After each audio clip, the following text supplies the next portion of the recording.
The NFL revealing its schedule last night in prime time, including its slate of Thursday night games on Amazon Prime Video. Joining us now is the man who will call the action, legendary broadcaster Al Michaels. Welcome back. Good to see you as always. Judge, I'm very excited. You know, Thursday night football has been around for 10 years. CBS had it in 14 and 15, and then NBC and CBS shared it. And then Fox had it for 4 years. So this will be the 10th year of Thursday Night Football, second on Amazon. And I think the schedule is probably the best it's ever been for a Thursday night schedule. Oh, yeah. We start Minnesota. Yeah, Minnesota at Philadelphia, fantastic. Giants at San Francisco.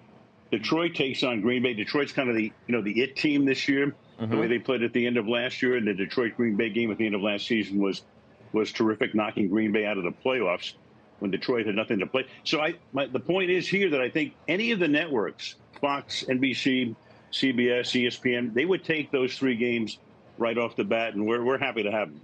Yeah, no, the league did you guys right. I don't want to hear from anybody about the Thursday night schedule not being good. And, I mean, you just touched on a few of the games. You got Panthers-Bears, so presumably Bryce Young, Justin Fields. Bengals-Ravens with Lamar in his new contract. Dolphins-Jets, Black Friday. That's going to be really exciting, obviously, with Aaron Rodgers. Seahawks-Cowboys. So you're set up for some really great games. Yeah, we've got Aaron Rodgers twice, in fact, on Black Friday and then at Cleveland. The Black Friday game is fascinating. I mean, Amazon really wanted this, and the league thought it was a great idea, and they gave us Miami against the Jets in the Meadowlands. The last time I did a Thanksgiving game in the Meadowlands was the infamous butt fumble game with Mark Sanchez back about 11 years ago. So you've got New England taking on Pittsburgh. That's always going to be a matchup to be savored. And also, I think about, Scott, on Black Friday, so tens of millions of people will have a tryptophan hangover. And you turn on your television at 3 o'clock Eastern time, and there's a football game for you. So I think it's going to be a gangbusters day for Amazon and for the NFL. Yeah, no, we're looking forward to seeing you, as always. You want to talk some markets while we have a little bit of time left? You've got Josh there. I got a question. Josh, here's the question for you. So, I'm an ETF guy, and I'm leveraged, and I know you hate the FAS, and I do too at this particular point, the banks. But between the triple Qs and the SSO leverage, triple Qs is straightforward. Through the years, the SSO has given me more bang for my buck. But looking ahead, which of those two would you prefer? So looking ahead, let's say the second half of this year, I think the Q's outperformance will continue versus the S&P, but I'm not necessarily bearish S&P. The only thing I would say on the SSO, because it's leveraged, you don't want to own it through a downtrend. So consider a trailing stop. I would use a trailing 50-day stop, updated each week, Friday at the close. That way, you have the best of both worlds. You can own it, but if we get into a downtrend, you do something else. You have plenty of options to pick from at that point. And is it time for me to get rid of my FAS, which used to be up about 1,500%, and is now only up 700%? The bank's on steroids. Yeah. What should I do with that? Live by the sword, die by the sword with that one. I don't know what your tax situation is, but if you need to harvest something, harvest from there. Question for Farmer Jim.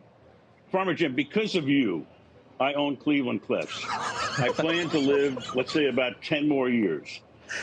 Before they put me in the ground, will it still be a tax loss, or will it be in the black? Okay.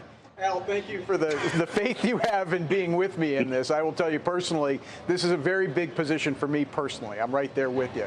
And I think the numbers really justify this, Al. Just look at, this year's estimate for free cash flow is around $1.8 billion. The overall enterprise value is about $13 billion. I mean, that's a huge cash on enterprise value return. You may have heard earlier I pointed this out, and this is an important point. The CEO bought about $1.5 million worth of shares just a few weeks ago. So did a director and a couple of other companies. Prices for their products are going up. Costs are going down. Volumes are going up. I think you just got to be patient. I hate to tell you that, but that is the biggest virtue in investing, and I'm right there with you.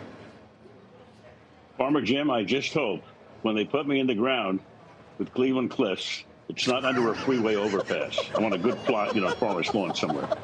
Promise me that. He's the best. Let's make sure we talk before you do anything rash with the shares. Yes. By the way, not for nothing, I got you way more than 10, Al, so keep it up. I hope so. No vegetables. You know that, right? Yes, that's right. I do know that. You be well. All right, we'll see you soon, and we can't wait to see you on Thursday nights. We got a great schedule. We look forward, obviously, to all of that. That's great, Al Michaels. Grade My Trade is up next. Take care.